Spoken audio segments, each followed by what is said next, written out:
Champion na daw! Yan ang sabi ng karamihan dito po sa ginaganap na FIDE Candidates Tournament 2026. Champion na daw po si Grandmaster Sindarov kahit may 4 na rounds pa na nanalabi.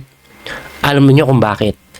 Aba, after round 9 po kasi, ang lamang niya po ay 1.5 sa sumusunod sa kanya na si Anish Giri.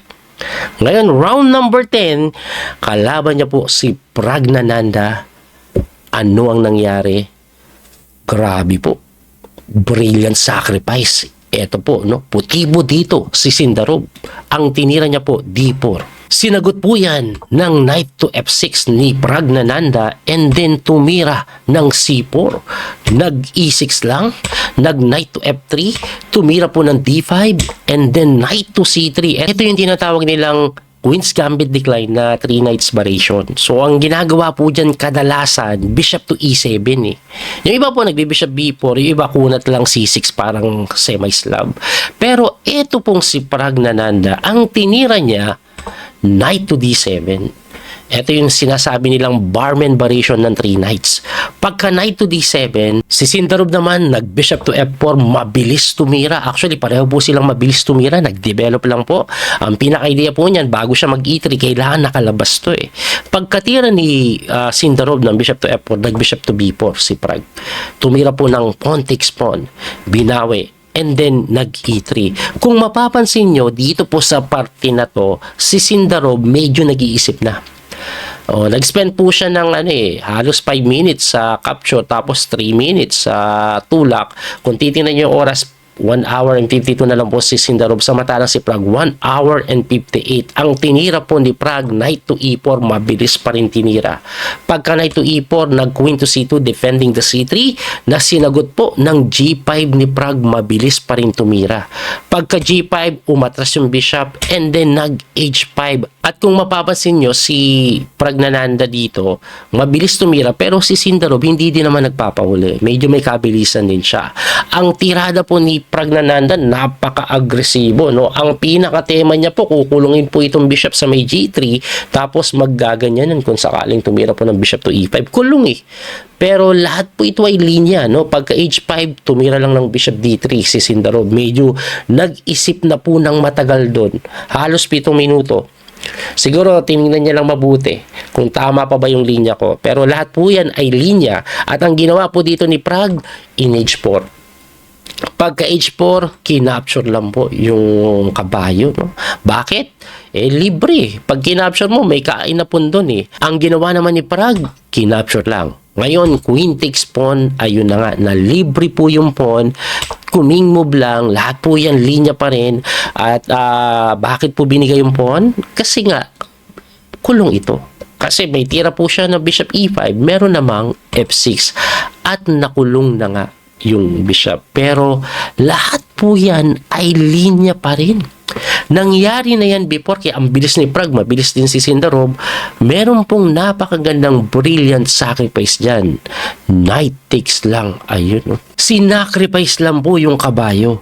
Ano bang nangyayari? Pag tinakes po kasi itong knight, obviously, libre po yung tore. Balik po tayo doon. Yung bishop yung i-takes, may knight to E6. Yan po ang nangyayari. Kaya balik tayo. Kaya ang kadalasang ginagawa dyan, kinakapture muna ito eh. Tapos pagkabawi mo, knight takes to E5 ang ginagawa. At ang nangyayari, syempre, kainin mo yung knight. Kakapturein yung knight sa G5. Ang ending, 1 piece up yung black.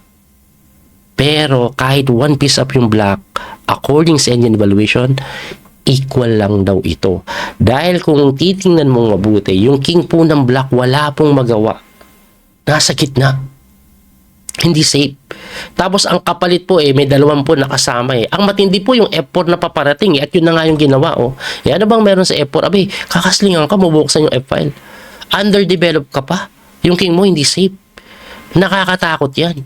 Yun ang ginawa ni Sindarov, nag-F4 na sinagot ni Prag ng H3 lang. Tagal pinag-isipan yung H3 pero yung H3 is number 1 engine move. Ano bang idea niyan?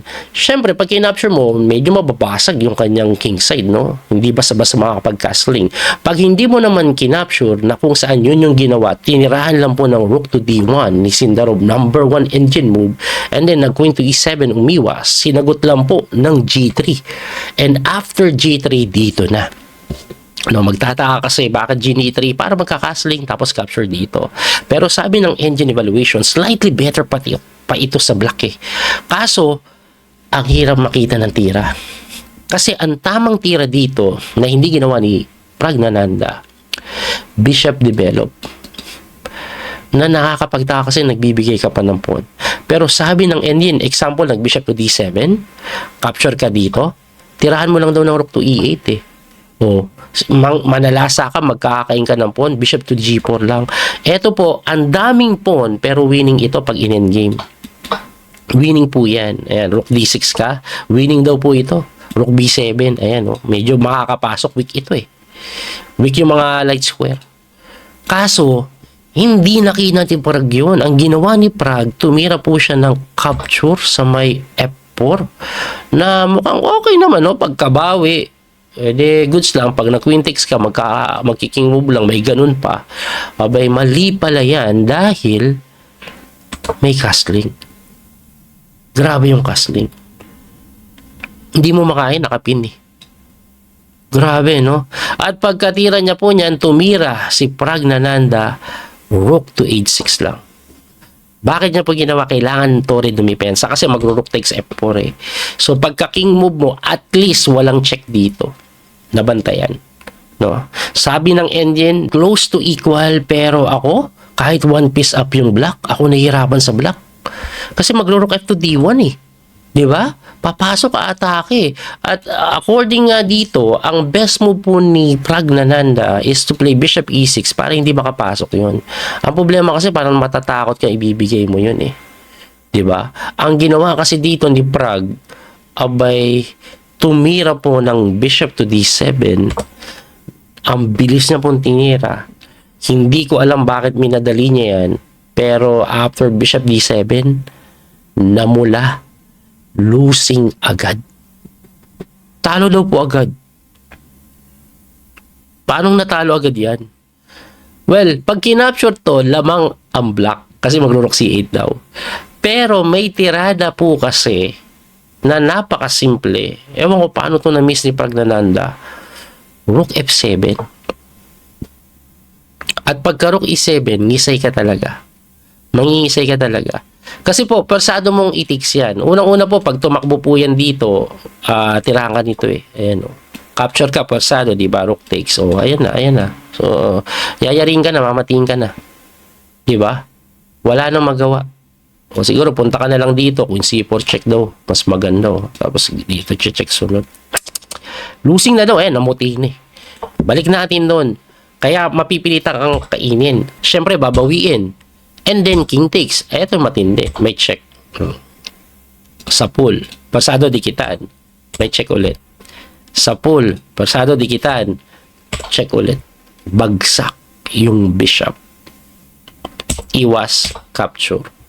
So, ang nangyari, kapalit po ng reyna, dalawang tore. Pero ang problema, may dalawang pass pawn. Yung king, ito yung pinakamalaking problema ni Pragg. Usually, okay pa yan eh. Minsan nga lamang pa eh. Pero yung pinakamalaking problema dito ni Praggnanandhaa, yung king niya hindi safe. Tagilid po yung kanyang king, naaatake ng sobra, kaya mahihirapan talagang dumipensa. So, nag-rook to f8, chumek, tumakbo doon, tulak lang ng pawn. Relax ka nga lang si Sindarov eh. This is move 30 guys ha. 25 minutes na lang si Pragg, 10 moves pa yung kailangan niya itira. Nag-a5, nag-queen to g5, hitting the rook, tumakbo, tulak ng pawn. Ayan yung pass pawn. Hirap. Dinipensahan, kinapture yung pawn. Inatake, chumek lang. Gumanon, queen lang check ulit, humarang, dun naman, depensa na, may pressure pa. Persado, depensahan, hindi, inatake na lang yun. No? Check, ganon, capture, wala. Yung king safe na. So, ang ending, yes, may dalawang tore ka, pero lamang ng 3 pawn. And this is definitely winning for the side of Sindarov. Ayun na nga nangyari, dumipenso. Guys, pwede naman kainin, hindi pwede kasi check, mahagip. Talo ka agad, 2 points down kay. Kaya hindi makapture yung mga pawn basta-basta. Ayan o, tumulak na lang. Dahan-dahan magtutulak. Pag nabigyan pagkakataon, lumapit na nga lang, inatake, kumain doon, tumulak.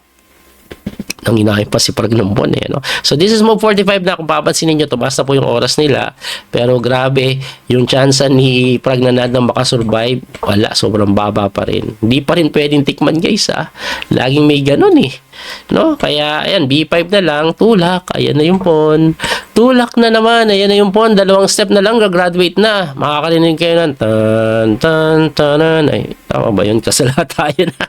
Basta, palapit na sa graduation yung pawn, ayan, gumanyan yung kanyang reyna, dumidepensa pa, pero check na, pa-resign na.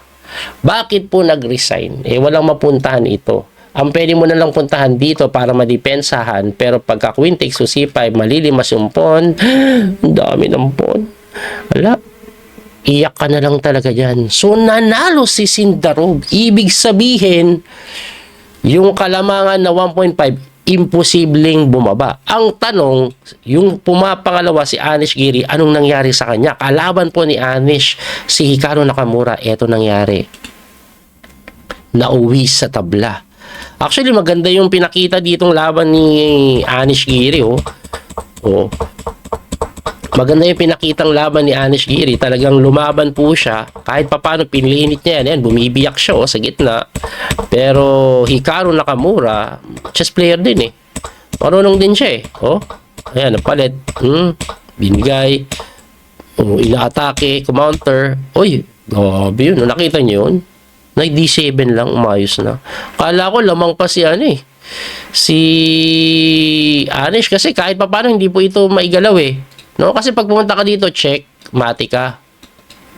Diba? Akala mo 1 piece down, pero matindi yung Knight D7 lang At pagka Knight D7, persado mo nung capture yan. Pag hindi mo kinapture yan, checking ka dito, mapapalit reyna, 2 points down ka, talo ka pa. Ngayon, bakit mo na pinakain? Kasi may queen to E5, perpetual check. Perpetual check. Saan ka pupunta? Tuwing tatakbo ka dito, check siya dito. Pag hinarangan mo, check siya dito. Tataring ka lang ng check. Hindi ka makakaiwas. Kaya mauwi talaga sa tabla. At karamihan po ng laro na uwi sa tabla sa round na to. Ang decisive result lang, si Sindarov na kung saan leading na sa tournament. Kaya ang standing, eto na po ang standing. Solo lead with 2 points ahead kay Anish Giri na pumapangalawa itong si Sindarov. Si Fabi 5 points lang. So, 4 na laro na lang ang nalalabi. So, ang pinaka may chance na lang talaga, 0 chance na yung iba dyan. Kahit si Fabi, 3 points So, ibig sabihin sa last 4 rounds, 2 tabla lang ang kailangan gawin ni Sindarov No? Hindi na makakahabol si Fabi. 2 tabla sa last 4 rounds Napakadaling gawin ng 2 tabla sa last 4 rounds. Pero, si Anish Giri, baka may chance pa. Kasi, example, matalo ng 2 si Sindarov. Tapos, matabla niya yung 2 laro. Si Anish, mapanalo niya 3 laro, makakahabol. Kailangan mapanalo niya, maka-score siya ng 3 points, no? Kailangan maka-score siya ng 3 points out of 4 si Anish, which is napakahirap gawin. Tapos si Sindarov, kailangan matalo pa ng 2. Yun yung mga requirements. So, napakahirap. Kaya nga po, mathematically, yes, pwede pa. Pero, based on my experience sa mga nakita ko, sa mga past tournament, wala nang nakakahabol sa ganitong klaseng kalamangan. Hindi na mahabol yan. Hindi imposible, pero yung chance sobrang baba na. Kaya ako, maaari ko na ding sabihin na I think this is it. Sindarov ang magcha-champion dito sa candidates. Well, it's not 0% chance, pero mahirap nang habulin. Anyway, tingnan natin. May 4 na laro pa nga. Panoorin na lang natin yung mga susunod na kabanata. Pero ito ang pinakamagandang balita. Lumabas na po ang Biyaherong Chess Coach app sa Google Play Store. Naka-public na. Pwede nyo na po siyang ma-download. Sana po pagka-download nyo, mag-iwan din po kayo ng 5-star na na review. para ma-promote yung ating app. Ngayon, yung mga Apple user, hinihintay na lang po and then magde-deploy na kami doon. Hinihintay na lang ma-approve po yung ating application and then magde-deploy tayo and then that's it, pansit. Magkakaroon na tayo din ng app sa Apple Store. Hintayin nyo na lang po. Siya na po yung next namin eh.